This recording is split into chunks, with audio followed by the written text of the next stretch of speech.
Okay, magsimula tayo sa isang ideya na medyo matapang. Pero sa tingin ko, kailangan nating pag-usapan.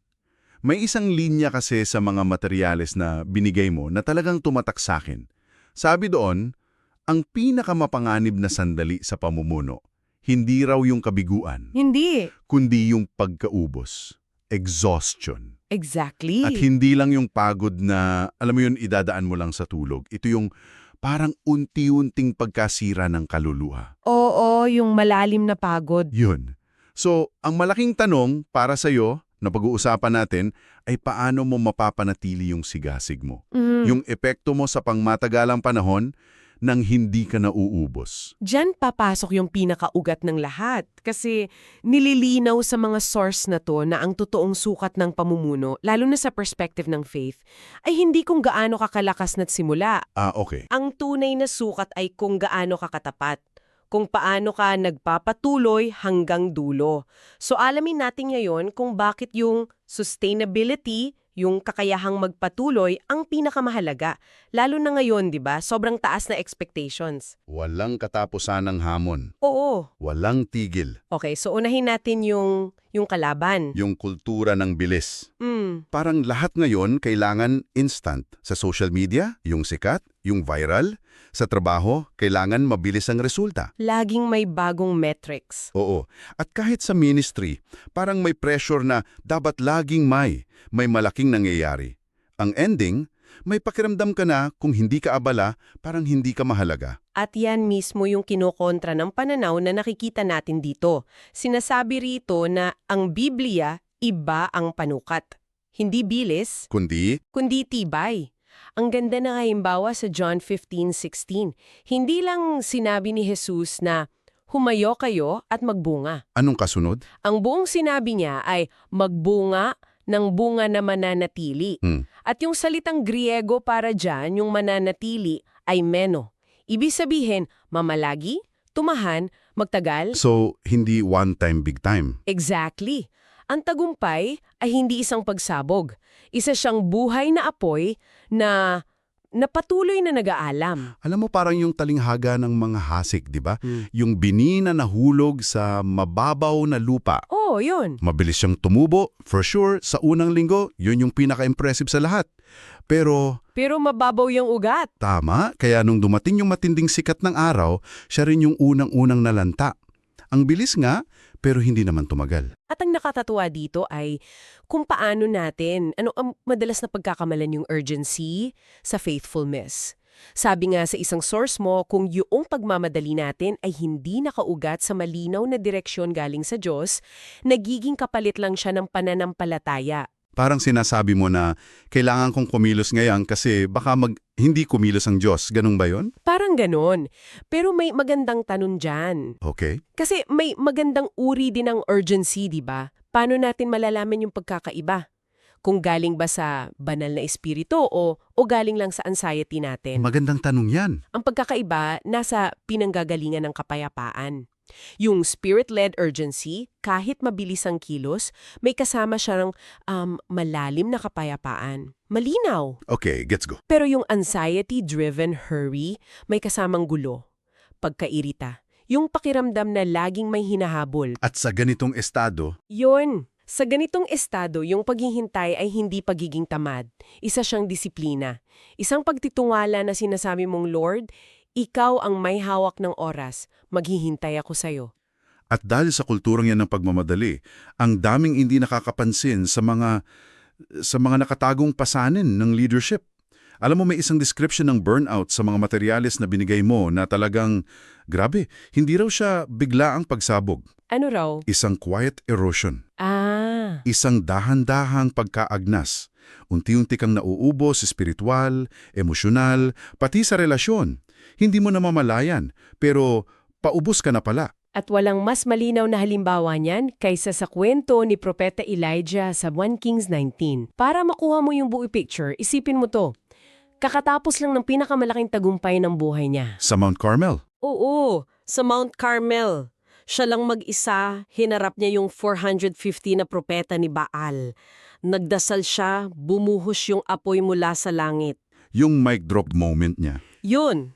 Yun na yun. So dapat isipin natin, nagdiriwang siya. Dapat nasa tuktok siya ng mundo. Pero, hindi. Kasi ang sumunod na eksena pagkatapos siyang pagbantaan ni Jezebel, Tumakbo siya. tumakbo siya, naglakad sa ilang, umupo sa ilalim ng puno, tapos sinabi sa Diyos, "Tama na Lord, kunin mo na buhay ko." Nakakatakot, no? Sobra. Na yung pinakamatinding tagumpay mo, pwedeng maging simula ng pinakamalala mong pagbagsak. Naranasan mo na ba yung ganun? Yung pagkatapos ng isang malaking project, imbes na masaya ka, Ubus ka. ubos ka, wala nang natira. Eksakto. At dito natin nakikita yung malupit na katotohanan. Yung tagumpay, hindi siya bakuna laban sa burnout. Madalas nga, dun pa yan dumarating. Pagkatapos ng malaking tagumpay, kasi dun mo binuhos lahat. Lahat ng lakas mo. Pisikal, emosyonal, espiritual. Pero ang gando sa kwento ay kung paano tumugon ng Diyos. Hindi siya sinermonan, di ba? Hindi, walang, "Elijah, where's your faith?" Wala. Ang unang ginawa ng Diyos, nagpadala ng anghel para bigyan siya ng pagkain at tubig. Tapos sinabi, matulog ka. Ang simple pero ang lalim. Parang sinasabi ng Diyos, bago natin ayusin yung teolohiya mo, ayusin muna natin yung katawan mo. Oo. At pagkatapos niyang magpahinga, saka lang siya kinausap ng Diyos sa isang banayad na bulong. Ipinapakita nito na ang burnout, hindi yan laging issue ng kakulangan sa pananampalataya. Okay. So, ano siya? Kadalasan, resulta ito ng pananampalatayang walang hangganan, walang boundaries. Yung bigay ka lang ng bigay hanggang sa wala nang matira para sa sarili mo. At sa huli, pati para sa Diyos. Alam mo, habang binabasa ko yun, naisip ko yung mga leader ngayon. Minsan, kitang-kita mong pagod na sila. Pero may isa pang term doon sa mga materyales na mas tumama sa akin. Yung sinisismo na nagbabalat kayong realismo. Yan. Paano mo makikita yan? Mahirap yan, ano? Mahirap. Kasi yung sinisismo, nagsisimula yan kapag yung pag-asa, napapalitan na ng pagdududa. Pero binibihisan mo pa rin ng matatalinong salita. Halimbawa, Halimbawa, may bagong ideya. Ang unang reaksyon ay, naku, sinubukan na natin yan dati, hindi gagana yan. imbes na. Imbes na, okay, paano natin gagawing posible yan? Isa pa, yung panalangin, nagiging listahan na lang ng mga kailangan, imbes na, Relasyon. o yung pagbabasa ng Biblia para lang may maihandang sermon, hindi para sa sarili mong kaluluwa. So kung si Elijah yung warning sign, sino naman yung modelo? Dito na siguro papasok yung halimbawa ni Jesus. Tama. Kung gusto natin ng modelo ng dahumunong may epekto pero hindi nauubos, kailangan nating tingnan si Jesus. Nagpakita kasi siya ng isang banal na ritmo, isang sacred rhythm. Naalala ko yung mga bersikulo. Sa Mark 1:35, madaling araw pa lang bumangon na siya para manalangin. Sa Luke 5:16, mas malilaw pa, sinasabing madalas siyang pumupunta sa mga ilang na lugar. Hindi lang isang beses. Hindi, isa siyang pattern. At kailangan nating suriin yung ibig sabihin niyan. Yung pag-atras ni Jesus, hindi ang pagtakas. Hindi pagtaka sa responsibilidad. Hindi.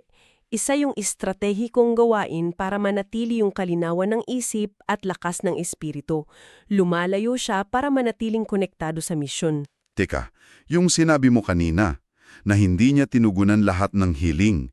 Parang yan yung pinakamahirap gawin para sa isang leader, di ba? Sobrang hirap. Yung pressure na magsabi ng oo sa lahat. Paano niya yun nagawa? Kasi ang guiding principle niya, simple pero napakahirap, ganap na pagsunod sa kalooban ng Ama. Hindi siya nagpapadala sa hiling ng karamihan o sa tyranny of the urgent. Yung tanong niya palagi is, Ano ang pinapagawa sa akin ng Ama ngayon? Kaya may mga pagkakataon na may gustong magpagaling pero lumalakad siya palayo. Kasi alam niyang oras ng pumunta sa ibang bayan. at dito napapasok yung tanong na parang sampal sa atin, no? Ano yon? Kung si Jesus, yung anak ng Diyos na walang kasalanan, na may walang hanggang kapangyarihan, kung siya mismo nakita niya yung pangangailangan na regular na huminto, magpahinga at muling kumonekta, Gaano pa kaya tayo? tayong mga taong limitado ang lakas, emosyon, at oras. Which brings us to a very important question. Kasi kung yung katapatan mo ay hindi sustainable sa huli, nagiging uri din yan ng pagiging hindi tapat. Paano naging hindi tapat? Nagiging hindi katapat sa mga taong pinaglilingkuran mo kasi binibigay mo sa kanila ang ubos na version ng sarili mo. At hindi katapat sa Diyos kasi sinisira mo yung lingkod na tinawag niya. So, ang laking tanong ngayon ay, paano? Paano natin isasalin yung banal na ritmo na yan sa magulo nating mundo? Mukhang may malinaw na balangkas dyan yung mga materyales natin. Oo, may 4 na practical na konsepto. Unahin natin yung una, Sabat bilang pagtutol. Okay, madaling sabihin yan. Pero para sa isang leader na may team o isang pastor na may libu-libong miyembro, hindi ba't parang irresponsable na basta ka na lang hihinto? At yan yung tension, di ba? Pero kailangan nating baguhin yung tingin natin sa Sabbath. Hindi yung luho. Hindi lang bakasyon. Hindi. Isa siyang theological na pagpapahayag ng pagtitiwala.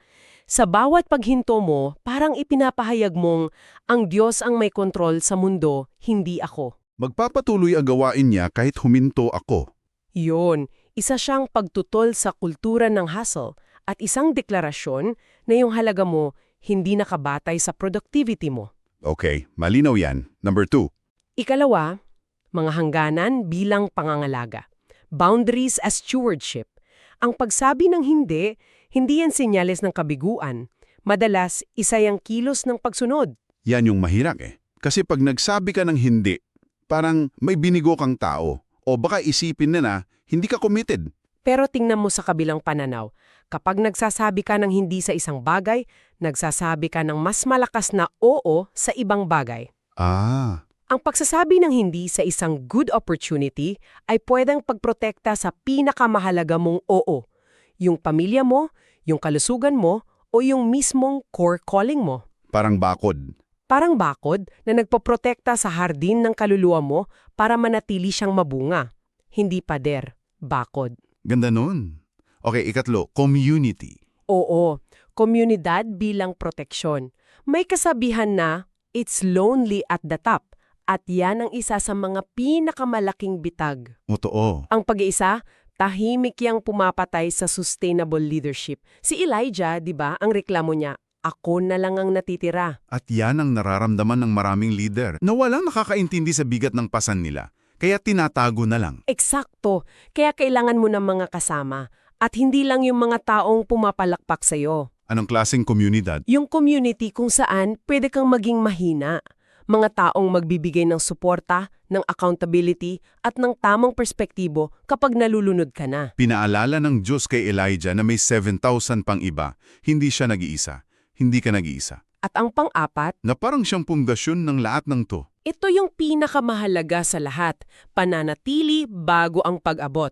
Abiding before achieving. Balik tayo sa John 15. Manatili kayo sa akin. At ako sa inyo. Kung paanong ang sanga ay hindi makapagbunga sa sarili niya malibang manatili sa puno, gayon din naman kayo. So parang sinasabi dito na yung Sabbath, boundaries at community, mahalaga sila. Pero yung pananatili kay Kristo, yung mismong puno na pinagkukunan ng lahat ng buhay at lakas. Tumpak, ang pagiging epektibo mo hindi yan galing sa sarili mong galing o diskarte o sipag. Galing yan sa relasyon mo kay Kristo. Kung wala yung abiding, yung Sabbath, bakasyon lang. Yung boundaries, selfishness. At yung community, social club lang. Pero kapag nakaugat lahat sa Kanya, Doon nagkakaroon ng tunay at pangmatagalang bunga. grabe. Kung bubuuin natin lahat to, malinaw na ang tunay na hamon ay hindi kung paano magsimula ng malakas Kundi kung paano tatapusin ng tapat ang takbuhin. at hindi ito tungkol sa paggawa ng mas kaunting bagay. Tungkol ito sa paggawa ng kung ano ang mahalaga sa paraang kaya mong panindigan sa mas mahabang panahon. At alam mo, iwan ko sa iyo ang isang huling kaisipan. Sa pagtatapos ng lahat, sa pagharap natin sa Diyos, isang ideya na paulit-ulit sa mga source mo ay hindi niya itatanong kung naging influential ka ba o impressive. Ang sasabihin niya ayon sa Matthew 25 ay, well done, good and faithful servant. Magaling, mabuti at tapat na lingkod? Katapatan, yun ang sukatan na nagtatagal. hindi yung panandali ang kasikatan. Kaya iiwan namin sa iyo ang isang panghuling tanong. Based sa lahat ng napag-usapan natin at imbes na isipin mo yung isang malaking pagbabago, ano ang isang maliit pero sinasadyang hakbang na pwede mong gawin ngayong linggo para simulan ang pagbuo ng isang mas sustainable na ritmo? Baka ito ay pag-block ng 30 minuto sa kalendar mo para lang sa katahimikan, o baka pagsasanay na magsabi ng magalang na hindi sa isang bagay na alam mong hindi para sa'yo. Tandaan mo, ang pamumuno na nagtatagal ay hindi ginagawa sa isang iglap. Ito ay binubuo sa pamamagitan ng maliliit at tapat na desisyon, araw-araw.